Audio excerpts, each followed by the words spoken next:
In today's video, I'm going to go through the brushes in the Amazing Watercolor Brush Pack for Procreate. This is part 2 of the series.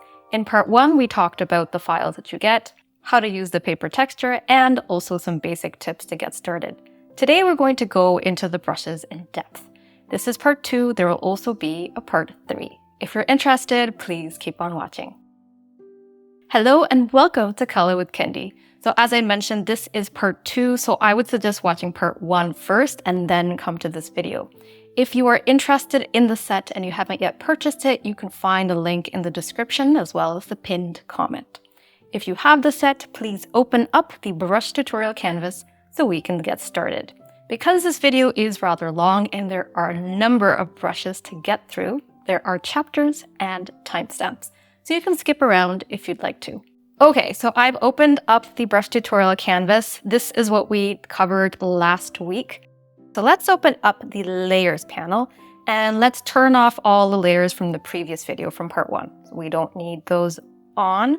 And then we're going to go to the group where we have sketching and turn that on and tap over here to open up that group and then just tap on 1, 2, and 3. This is where we're going to test brushes 1, 2, and 3 together, and I'll talk about some of the nuances of each brush. So whenever you are working with a new set, I think it's really good to get accustomed to the brushes and really understand how the pressure sensitivity and the size makes a difference. So that's what we're going to be doing in today's video, basically going through every single brush, talk about how it varies depending on pressure and size, and if there is any tilt sensitivity, I will let you know as well.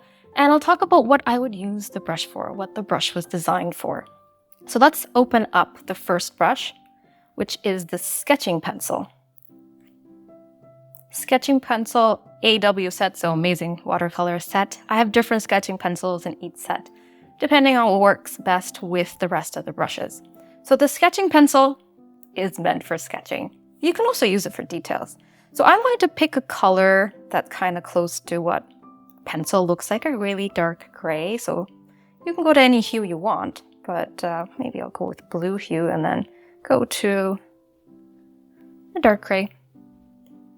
And these, as I mentioned in part 1, are the preset sizes right here. And these are the sizes I use the brushes at the most, but you can always go up in size and down in size. But in terms of making them look as realistic as possible, I would suggest not going too big and too small. Especially if the preset sizes are something like this, you should ideally stay within the range of these preset sizes. Okay, now let's tap on the smaller preset size, which is size 6. This brush, let me zoom in, depending on how much pressure you apply, that's light pressure and heavy pressure, you'll see a slightly different texture. And also, if you go up a size, which is size 15, this is the second preset size, it looks a little bit different. It's thicker. So with this brush, I generally use it for sketching, and I try to vary the pressure so you get an interesting look. You get some areas where it's more textured and some areas where it's not. It looks a little bit darker. Now this brush does have a slight taper. So if I want to get a tapered end, I just start out with heavier pressure and then release my pressure as I move off the screen.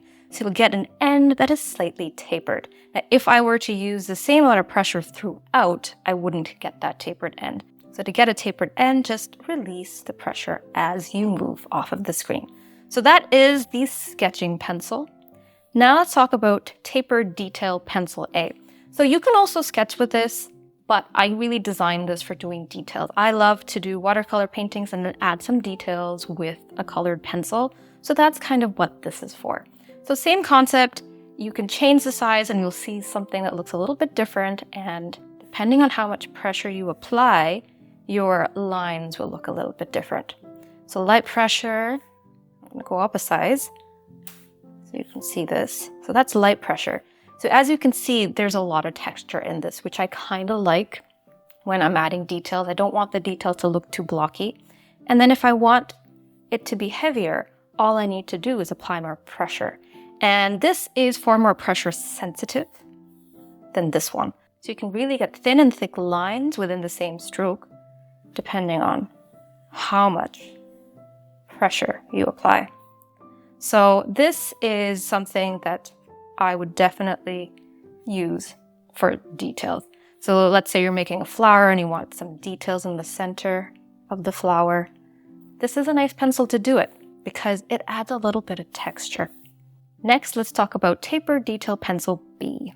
So whenever I have an A and a B, generally the brushes are similar, but they may have a slightly different texture. They work in the same way, but a slightly different texture. So let's go in with the preset size of 8. And same thing, light pressure, heavy pressure. Do you see this has a slightly different texture compared to this one? This one, it's kind of like dashed lines, but you don't see that with this one. And let's go up a notch, 20. So light pressure, heavy pressure, definitely a different texture. And same thing, you can get very interesting lines by varying your pressure. So let's go to the layers panel and let's turn off this group. So it's off, then go to the erase and smudge group, open it up and turn that layer that says 4, 5, 6, 7. So we're going to talk about both the erasers and the smudgers. So in order to erase, we need to have something on our screen first. So let's just go to a different brush. Let's go to the simple watercolor pigmented. I'm going to pick a blue, quite a saturated blue. Oops, wrong layer. Just make sure that you're on the correct layer. Yeah, there. So I'm just going to lay down some pigment here, just so you can see how this eraser works. There's 2 erasers, so I'm going to lay down some pigment. Now I'm going to go back here and go to the huge eraser. Now this eraser is meant to be used with the eraser tool. If you use it with the brush tool, it will just look like that. It's not really going to erase. So you can go to the eraser library and pick that brush, or this is what I like to do. I like to pick my brush in the brush library and then just tap and hold and it will erase with the current brush. So this is a really big eraser. This is meant for covering a large area of your screen. So I'm going to pick the preset size here, which is size 10. And this is an eraser that erases really cleanly and it's meant to cover a larger area of the screen.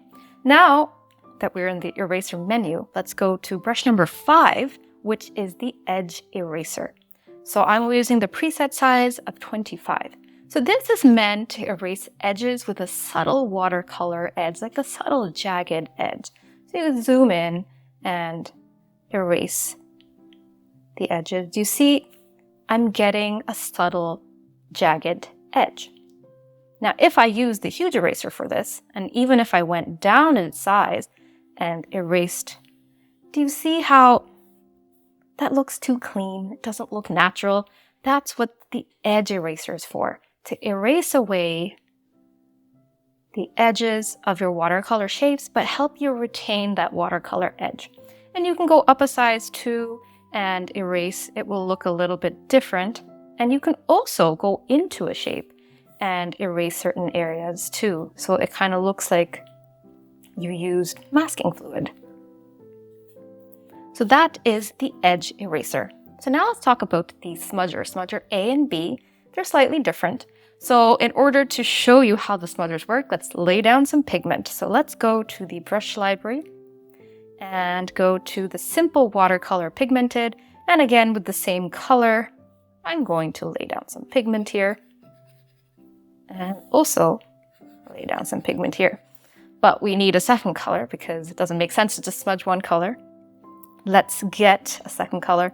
What should we use? You can use any color you'd like. We choose colors that are slightly different so you can really see what's happening. I'm going to choose a really saturated color there. And I'll lay down some pigment with some slight overlap. Okay. Now, let's go to the smudge library and pick Smudger A. So Smudger A, as you see here, has a slightly different look compared to Smudger B. So Smudger A is the smudger that I use the most. And this is what it looks like. So I'm going to zoom in. Now my recommendation with smudgers, always start with a smaller size and work your way up. Because if I went with a really big size 100, and started smudging, it doesn't quite work. It's just, everything becomes one color. It's not as targeted. So I like to start small and work my way up and kind of see what's the best size. So as you can see here, it's gently smudging. That's the type of smudging that I typically do, but you can go up a size 15, and gently smudge it. Now with smudging, the thing to keep in mind is the direction that you're pushing your pigment in really makes a difference. So if I wanted to push in more blue pigment into the red area, that's the direction I would go in. But if I wanted to do the opposite, let's just undo with 2 fingers. And then I can push this pigment in. So depending on how you do it, you can push the pigment. Now, if you start smudging in the white area and move in, that's what it would look like. Kind of unnatural sometimes. It depends on the painting. I like to smudge outwards because it just looks a little bit more natural. So definitely play around with the size, but start with a smaller size and work your way up. Now let's talk about Smudger B, and I seem to have lost the second pigment. I think I may have done undo too many times. So I'm going to go back here and add that pigment again. Okay, so now let's go back to the smudge library and number 7, Smudger B. So again, start with the smaller size. So this one is more of a directional smudger. So it's kind of like the water is flowing in one direction. So I'm just gonna go to slight angle and show you what I mean. Do you see? The other brush can't do that. So basically I'm starting here and then working my way here and kind of lifting off the screen. So do you see? It's like the water is flowing in that direction. Very different from what this looks like. Now you can do the opposite direction too, where the red is going into the blue. Now the other thing you can do is have the water flowing outwards like this. And if you go up a notch, it looks a little bit different. So with the smudgers, my advice is not to overdo the smudging because then it starts to look a little bit unnatural. So if I overdid the smudging and went wild, it just doesn't look right. So start with a little bit and see what it looks like, and then work your way up a size and try not to over smudge. Okay, so now let's move on to the next section. Now let's go to the main watercolor group, turn it on, and make sure that we're on this layer 8, 9, 10, 11. And let's tap here. So there's 4 brushes here. These are the main watercolor brushes. And what I mean by main watercolor brushes are, these are the brushes I tend to use the most. But you know what? You may use other brushes the most. Everyone's painting style is a little bit different. So I'm going to make sure I'm on the brush library, not the smudge library anymore. And this is number 8. So number 8 is pressure sensitive. Number 9 is a very similar brush, similar texture, but it's not pressure sensitive. Depending on your comfort level, you may be more comfortable painting with something that's not pressure sensitive. So that's why I've given 2 options. So let's go to Simple Watercolor Pigmented, and let's zoom in and test out this Procreate brush. So you can pick any color that you like. I do recommend that you pick a slightly darker color. The reason is when you pick a really pale color, I'm just going to show you, you can't really tell the watercolor effect as much because it's very pale. You will be able to see more of an effect and the variation when it's a little bit darker. And if you really want to see the variation, use a really dark color. So you see there's some areas here that are lighter and some that are darker. So this one is a brush that is not, there's not too much going on in terms of the watercolor texture. So it's a great brush to do your base colors with, and then you can go in and use all sorts of other brushes to add on more effects. So it gives you a lot more control when you are painting with this. Because sometimes I've seen watercolor brushes on the market that have a lot of inherent texture, and then it may not suit your painting and you have less control. So for me, it was really important to make a set where I have more control. So that is why this one, the Simple Watercolor, has very little watercolor variation, just a little bit. It's meant to be used as something to lay down a base color and then you add on more effects. So let's just pick perhaps a red and let me show you. So at size 30, which is the smaller preset size, so if you use light pressure, it looks like that. It does have a tapered end. And in order to get that tapered end, the same thing, you need to apply the pressure and then release the pressure as you move off the screen.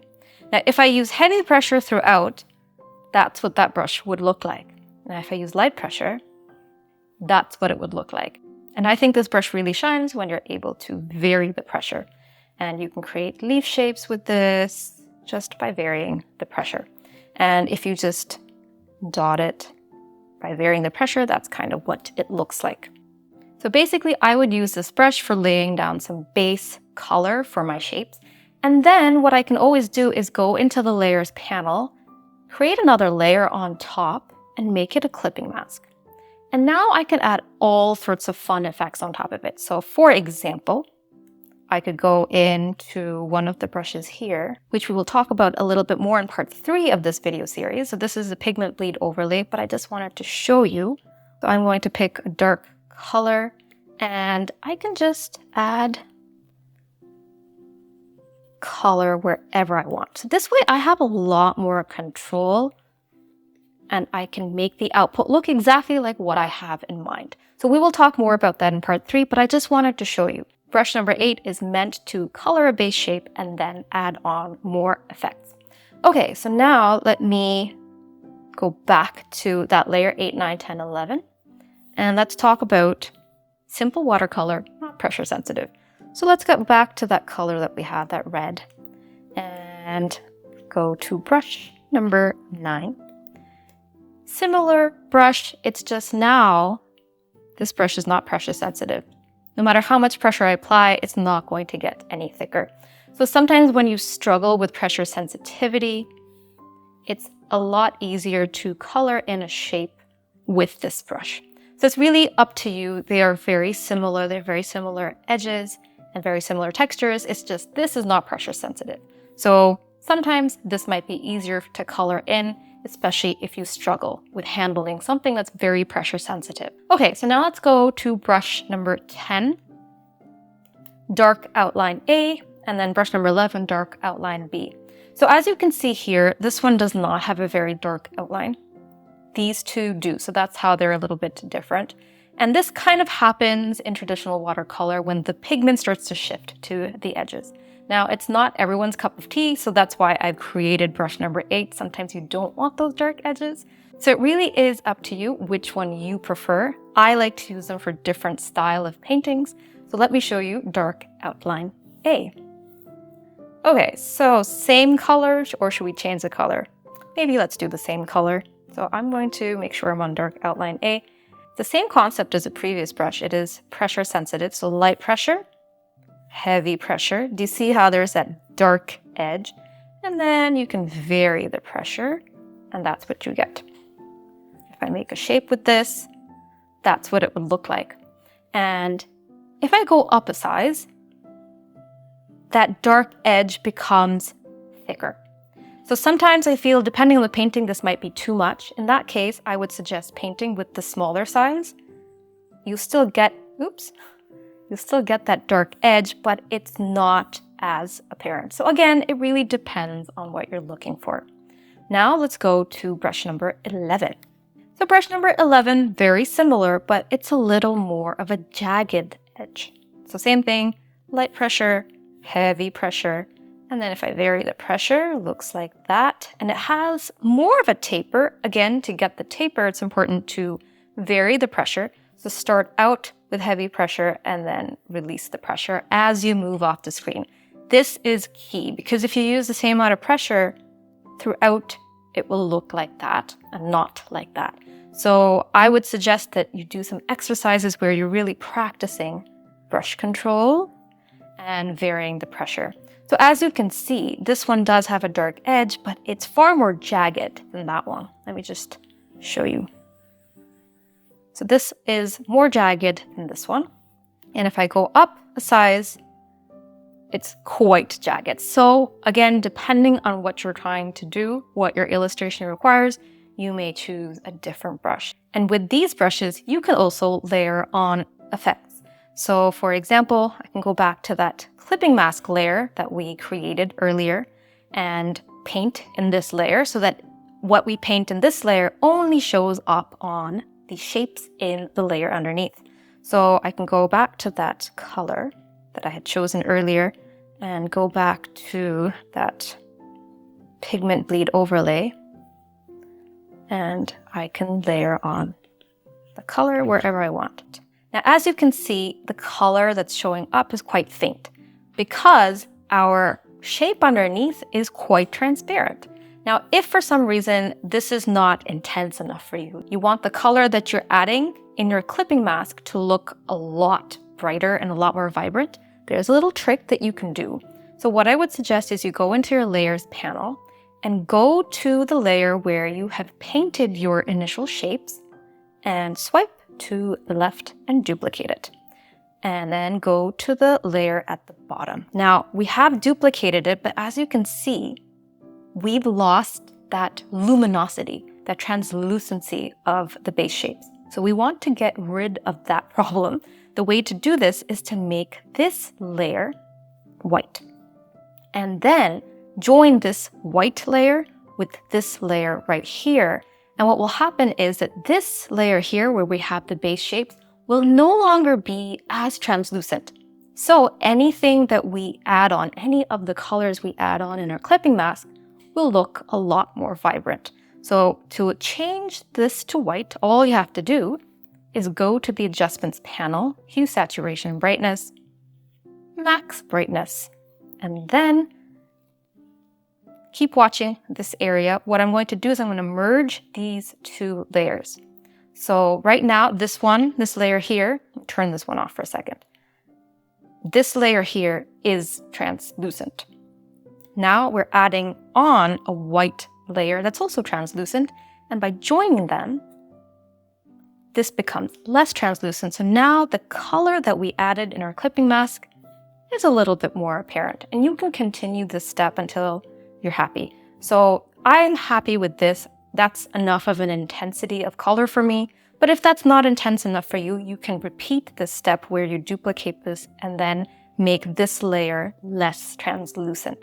Because in Procreate, if you are using clipping masks on a translucent layer, the clipping mask will also look translucent. So that's a little bit of a trick.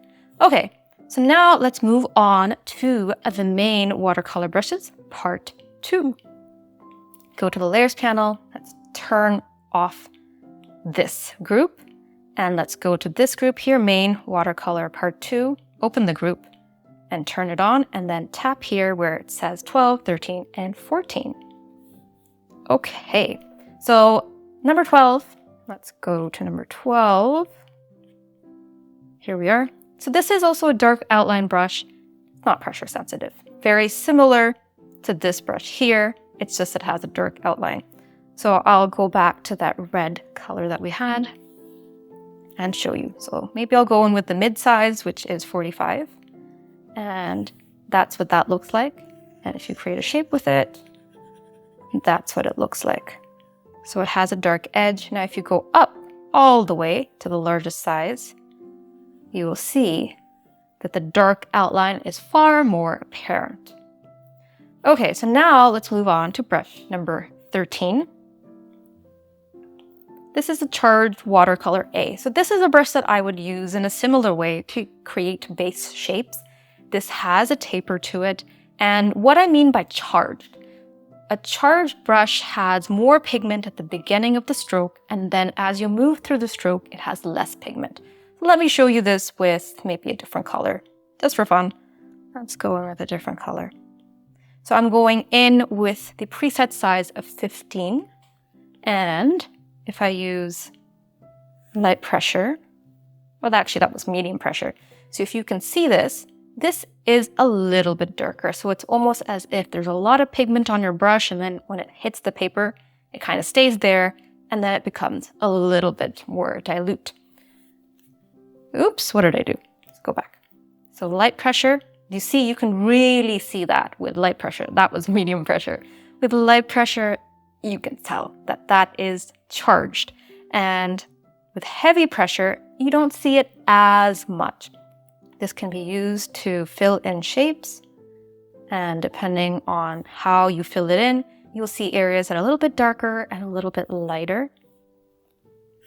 And I like to use it for details too sometimes, because it just adds an interesting effect, where it's a little bit darker and a little bit lighter. And if you go up a size, that's what it looks like. So it is quite pressure sensitive. So if you want to get this effect, start with heavier pressure at the top and then kind of release the pressure as you move through the stroke. Okay, so now let's go on to Char's Watercolor B. Similar brush, similar concept, but slightly different texture.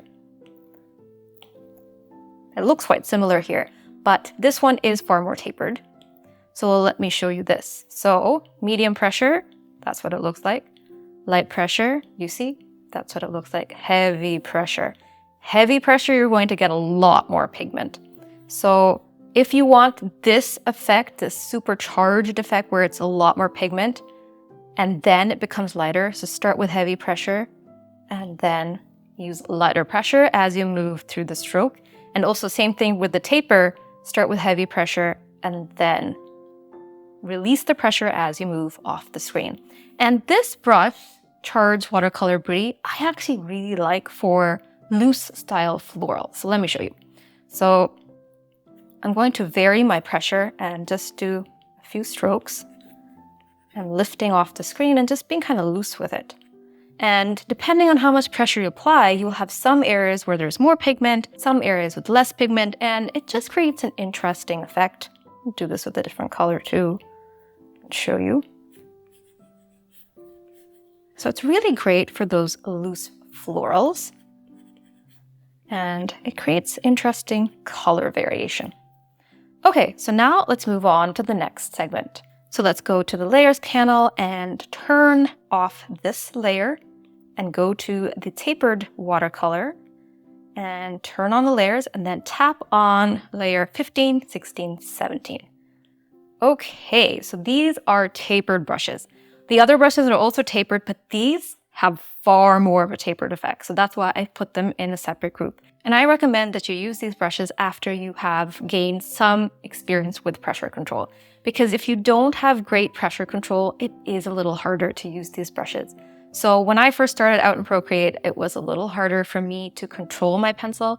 But now that I've been doing this for, I think, 4 years now, so I have a lot more control with my pencil. It's all about practice. So I'm not saying you can't use these brushes as a beginner, but it is a little bit more challenging. So I'm going to give you a few tips to make it a bit easier. So let's go into the brush library and tap on Tapered Watercolor A. And you can see here, that is quite the taper, very different from these. So I use these brushes for botanicals. So let me go to a green hue. Let's see. I want a color that you guys can see easily, not something too light. Okay, that's good. So as I said, this brush is really pressure sensitive. So this is light pressure. Do you see how thin that stroke is? And that's not even the smallest size. Now, if I use heavy pressure with the same brush, do you see there is such a difference? So this is really all about controlling your pressure. So if I wanted to make a botanical with a stem, I could do that and then start here and then increase the pressure and create a leaf. So this is really all about good brush control. And as I mentioned, as a beginner, it's a little hard. So my tip is to really practice this, going in with low pressure, increasing your pressure, and then going in low pressure. If you've ever done traditional watercolor, this is a very common brush exercise, and this will help you get more control over the brush. And if you do very quick motions like this, where you're starting out with a little heavier pressure and then releasing it, you're going to get that nice tip. So this is really nice to do botanicals. Now, Tapered Watercolor B, similar concept, slightly different texture. So let's go to that one. and it's not as tapered as this one. I tend to gravitate towards brush number 15 the most, but brush number 16 is kind of nice too, depending on the illustration. So I use the brushes for different style of illustrations. So brush number 16, same concept, light pressure, but you see it has a slightly different texture, heavy pressure. It's got more dark areas, and this one's a little bit lighter and softer. So depending on your style, you may gravitate towards one. And I tend to gravitate towards this one because I usually like lighter colors, paler colors, but this one has much more contrast and it has that jagged edge. So light, heavy, light, heavy. And you can create interesting effects with this. And same thing, if you want to make a botanical, you can. And it's all about varying the pressure. And as I said, this one has a lot more contrast. So very similar style brushes, it's just this one has more contrast and a slightly different texture. Now let's move on to brush number 17, which is a dual color tapered watercolor. So this is also a tapered watercolor brush, but it has two colors going on. So I'm going to use two different colors just so you can see this more clearly. Typically, I would choose colors that are kind of close to each other, but for now, I'm going to go in with that color I had originally, and then maybe I'll go in with the blue. And yeah, let's go to the brush here. Very, very pressure sensitive. As you can see here, this very thin line and really, really thick here. So let me show you. I'm going in with the preset size of 25, and this is light pressure. So you see more of this color. This is heavy pressure. You will see more of your other color. And if I vary the pressure, that's what that looks like. So you'll have a variation in the color. So I feel like this may look a little bit unnatural because I've picked two colors that are really different. This is just for showing you how this brush works. I tend to pick colors that are a little bit closer. It looks a bit more natural. And this brush is great for filling in base shapes as well as doing botanicals. So same concept here with the botanicals. So I used lighter pressure here, so I have more of the blue. I used heavier pressure here, so I have more of the green. So you just vary the pressure, and you could also fill in shapes with it. And if I use heavy pressure while I'm filling in the shape, I see more of that second color. But now if I lighten my pressure, I see more of the blue. And the ideal is when you're filling in the shape, fill it in and then kind of lighten the pressure a little bit, where you have two colors blending in. And yeah, that is the tapered watercolor brushes. My favorite from this section is definitely this one. So now let's move on to the next segment. So let's go to the layers panel and turn off these layers, then go to pigment shifters, turn it on, and then make sure that we're on this layer. Because if you stay here, you're just going to be on the group, not on the layer. Let's go to layer 18, 19. And these are pigment shifters. So these are pretty cool.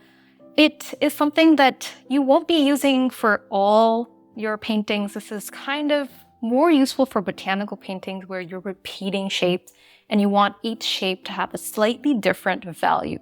So let me show you what I mean by that. So let me pick a green, somewhat dark and saturated, but not too much. And let's go to pigment shifter A. There's an A and a B, slightly different textures. So with this brush, depending on how much pressure you apply, you will get slightly different values of the same hue. So if I use very light pressure and fill in a shape, do you see it's very light? It's not like that. But then if I do the same thing and I use heavier pressure, I can create something that has a darker value. And if I do that again and really, really press hard, well, not that hard, I can create something that has an even darker value. So it's really great to be able to use the same brush to create different values. So I would generally use this if I have a painting where I have a lot of leaves and a lot of flowers and I want them to all look a little bit different in terms of the value. So this way I can just use the same brush and I don't have to keep changing my brush and changing the value in the color wheel. And as you can see with this, it has a slight dark edge, not too much, and slightly jagged edge. Now, if I use a larger size, I find that I don't have as much control and I need to be able to create a larger shape. So with a larger size, if I tried to create a smaller shape, it's okay for the light value, but for the darker values, I need to press on the screen. And when I press on the screen, what ends up happening is the base shape becomes bigger. So don't go in with the larger size. Go in with the smallest size possible first and then work your way up. Because I find that it's a bit harder to control at a larger size unless your shape is actually quite large. So if my shape is large, then it's fine. But if I have a small shape, then if I press harder to get a darker value, that shape becomes bigger. So for smaller shapes, definitely use the smaller size. And for larger shapes, use the larger size. So brush number 19, similar brush. I'm going to go in with the smaller size first. So light, a little bit more pressure, a little bit more. So you can definitely create a variation. And as I said earlier, if you are creating a larger shape, just use the larger size. You can definitely create a larger shape with the smaller size, but it's going to take a long time to fill it in. Now, if I go in with the larger size, I have to keep in mind I'm going to have less control. So if I'm filling in a shape and I want it to be a darker value, I will need to press on the screen, and what will happen is that shape will become bigger. So keep in mind that with the larger size, it's harder to control your size as much. You definitely don't want to go in with the larger size unless your shape is a larger size. Now let's move on to the next segment. So the next segment is soft watercolor. So let's open that group and tap here, 2021, 22. Okay, so these are soft watercolor brushes, a bit more dilute, a bit softer looking. So let's go in with a different color, maybe pink-ish, purple. Actually, maybe not. This pinkish purple doesn't show up well on my screen for some reason, so let's just go in with blue. Okay, and I'm going to go to brush number 20, soft watercolor background. This is a brush I like to use for backgrounds. So let me show you. So use light pressure to start out and just start to apply heavier pressure where you want more pigment. So that's what it looks like. So it's nice for backgrounds. And if I go up a size, start out with really light pressure, lift my pencil, and then apply more pigment, what happens is your pigment kind of looks interesting. You've got that interesting effect. And you can always kind of smudge it out by going in with your brush again. And every time you lift, you will be able to apply a little bit more pigment, and you can always kind of smudge it out. So you can create interesting backgrounds with this brush. Now let's go to soft watercolor taper, brush 21. And light pressure, that's what that looks like. Heavy pressure, a lot more pigment. So the amount of pigment you see on the screen will really depend on your pressure. And if you want interesting effects, vary your pressure. So this is really great for filling in shapes and also creating lines. So if you fill in a shape, go in with light pressure, and then use heavier pressure on one side, I can create a shape where it looks quite dilute and soft. The edges are soft, and you have one area that's a little darker than the other. Now let's go to dilute soft watercolor, this brush here. And I'm going to use the preset size of 35. Light pressure, very dilute. So look at the color here. And that's what we're seeing. It's very dilute. Heavy pressure, you see a lot more pigment. So again, depending on how much pressure you apply, you will see different amounts of pigment. So I'm using light pressure here, and I'm increasing my pressure as I move through the stroke. So light, and then heavy. Now let's move on to the next segment, which is the dry and toothy brushes. Okay, so let's turn this one off and turn these on. So this is layer 23, 24, 25, and 26. And These are brushes that look a little bit dry. So it's toothier, you can see the tooth of the paper, and I like to use these as kind of add-on effects for some of my paintings. It just adds an interesting effect. Really nice for landscape paintings too, where you want that dry effect sometimes. So number 23, dry saturation shift. Basically that means it's a drier brush, but depending on how much pressure you apply, you will see it shift in the saturation. It'll start out with a little less saturation and will become more saturated with more pressure. So let me show you that. So light pressure. You really do have to use light pressure if you want to see this. Now, if you struggle to use light pressure, I would recommend that you watch my video on Procreate brush problems. And in the first segment, I talk about how you can change the pressure curve. So it can become a little easier for you to create that, because everyone uses their Apple Pencil a little bit differently. And you may struggle sometimes to create things that require really light pressure. You can always change your pressure curve. So, okay, so this is light pressure, and then if I start to use heavier pressure, do you see there's that shift in saturation? This is less saturated, this is more saturated, and you've got this interesting edge. This is really great for landscape painting. It's really great for painting trees, and you can layer it too, and then you can smudge it out. I love this brush. Now let's talk about dry saturation shift, flat brush. So as you can tell from the name, very similar in concept to this, but it's a flat brush. So let me tap on that, and light pressure. So you do see it's a flatter brush, and you see a little bit of that interesting brush effect at the end. And then heavy pressure, it will look like that. With the dry brushes, they really do look their best when you use lighter pressure. So this is light pressure, hardly touching the screen, really not a lot. And then as I use heavier pressure, you'll see more pigment. Then we have Toothy A and B. So brush number 25, Toothy A. This is light pressure. This is medium pressure. And this is heavy pressure. So if you use heavy pressure, you won't be able to see this effect. So this is really a pressure sensitive brush, and you will get different effects depending on how much pressure you apply. My suggestion is to really apply low pressure if you want it to look very dry. You want the toothiness of the paper to show through. As you can see here, you do see some of the toothiness of the paper, but not as much as these toothy brushes. And let's see, if I go to a size 25, that's what it would look like if I apply lower pressure.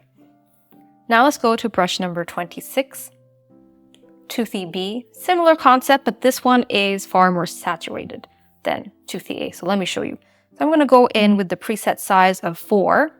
If I go to a really large size, I find that this brush doesn't look its best. So I find that it looks really good to smaller sizes. So this is what it looks like at light pressure. Heavy pressure, you don't really see the toothiness as much. So this is light pressure, and then moving to heavier pressure. And then if I use heavy pressure throughout, it looks like that. But if I start heavy and then go light, you can create something like that, like a little trail where it looks quite dry. So it is all about varying your pressure to create different looks. So as you can see, this one is a little bit more intense in terms of its saturation and intensity of the pigment compared to this one. Okay, so that is it for today, because we've covered everything we planned to cover today. And in part 3, I'll be covering the shape maker brushes all the way down to the splatter brushes. So definitely come back to watch that video. And if you're interested in getting the set and you don't have it yet, you can find more information in the link in the description, as well as a pinned comment. Thank you very much for watching. See you in the next video.